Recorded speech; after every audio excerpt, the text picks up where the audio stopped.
Hello, Marco. Hello, maestro. So, hello everyone.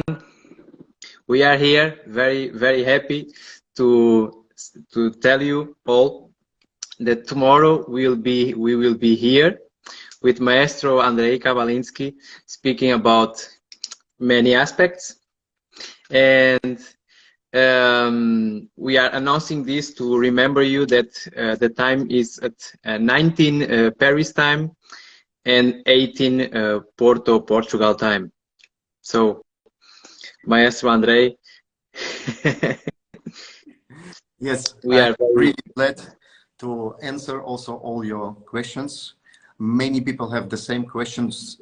Don't hesitate to change your question if you hear already what the other people are asking me. And I will tell a little bit about myself, about that what I am doing, about the instruments that I am playing and mouthpieces, and many other small things. Fortunately, we have 1 hour to discuss many topics, and I am really in a great company with a great virtuoso, Marco Silva, who is really a fantastic trumpet player, and not only a trumpet player, he is a great musician. So I am really advised you to take a look at his Instagram page, what he's doing, or Facebook page.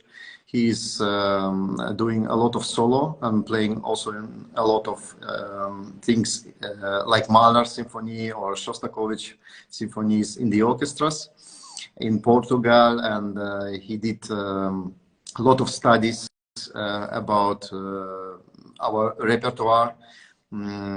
For instance, he was asking me about what I'm thinking about the Russian influence on the trumpet world. Of course, it's immense. I'm just telling you, maybe not a secret, but maybe the thing that we are also willing discuss tomorrow, that there is not such a thing like a Russian trumpet school. It's never been like in this way. It was a German school who was coming to Russia, and after that it became German-Russian school, and after that only Russian after the Soviet time with Maestro Tabakov, who was studying with Willy Brandt.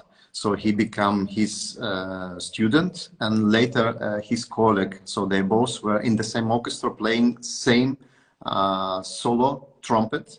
And Tabakov, who was much younger at that time, he was learning from his older colleague, and also learning how to teach. And then he established his school, and one of the great examples of this school is Timofey Dokshitzer, who became, as a very young boy, his student.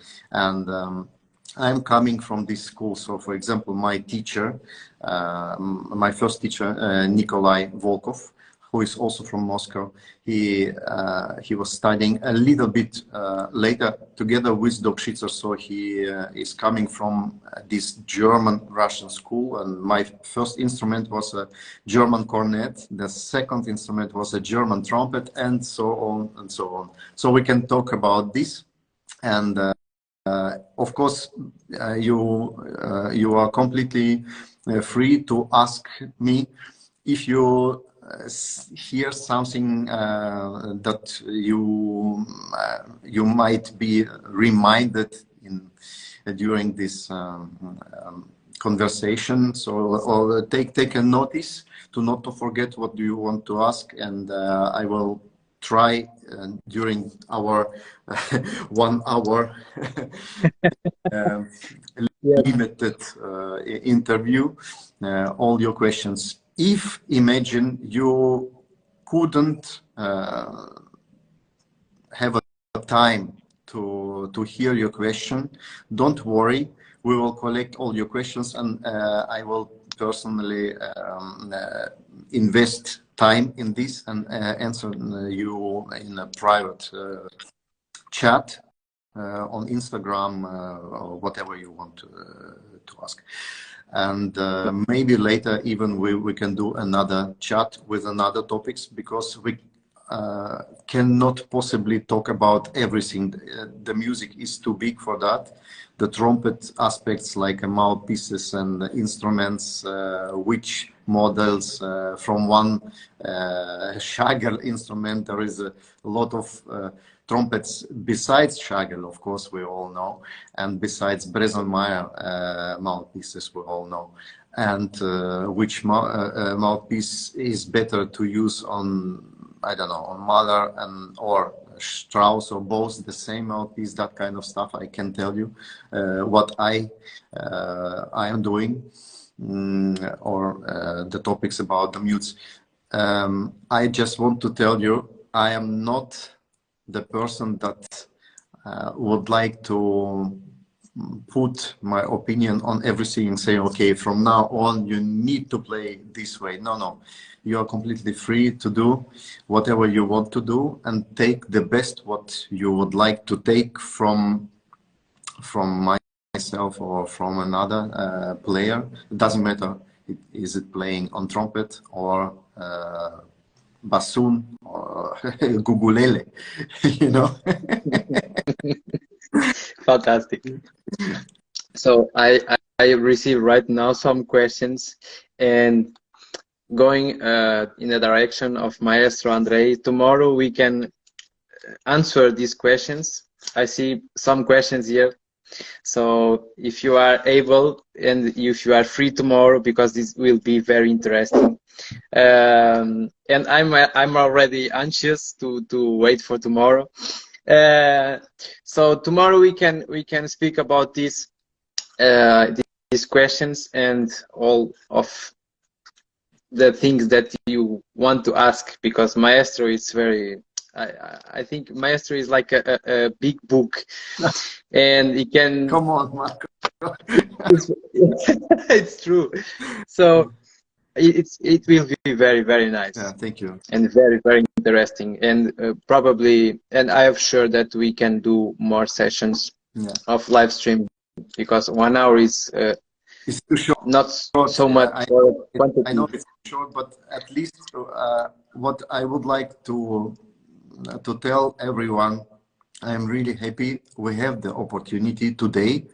It was not possible like when I was a student 30 years ago, when I was a smaller kid, and to ask some fantastic pedagogue, great virtuoso with internet. At that time it was no internet in that at that time, and now it's possible. We need to use this opportunity, and because we are much closer together. Doesn't matter if you are sitting in Japan or in Russia or in, I don't know, in Central European countries. Everywhere.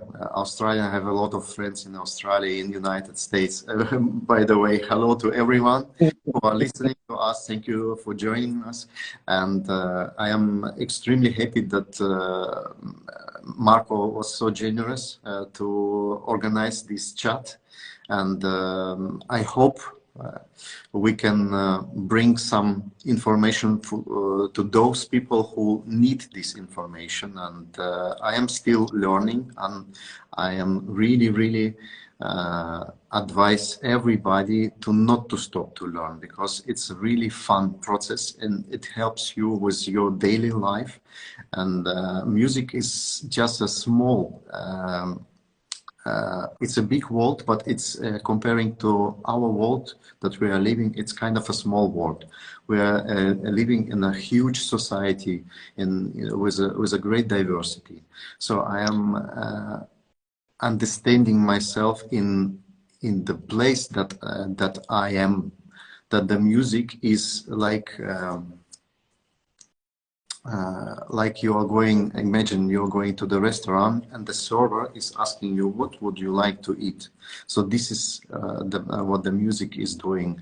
I am also serving to your dienst, yeah, to those who need to listen to music. And this is the first level. The much higher level Music is giving our mind and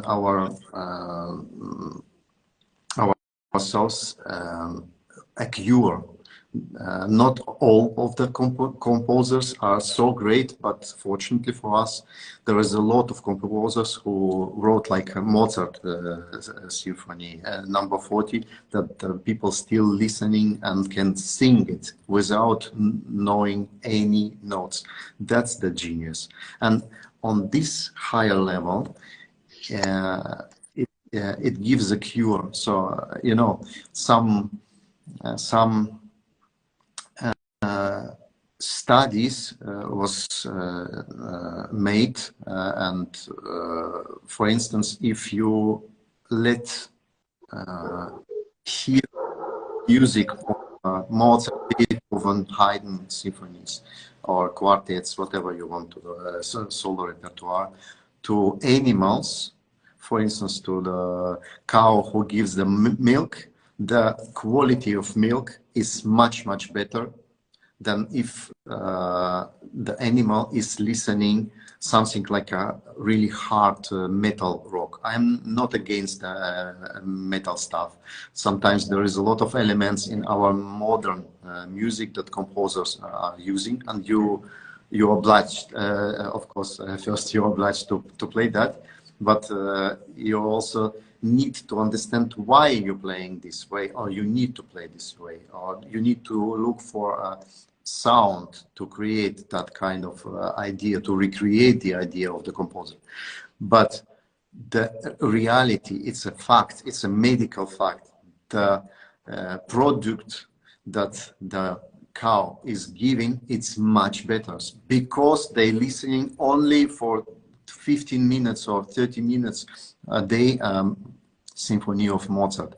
And that's the level that we are all as a professionals on this level. We are on this level. So I am extremely happy that we are also kind of medics. We are giving the cure, and how better your technique, how better is the result for the people who are listening to you.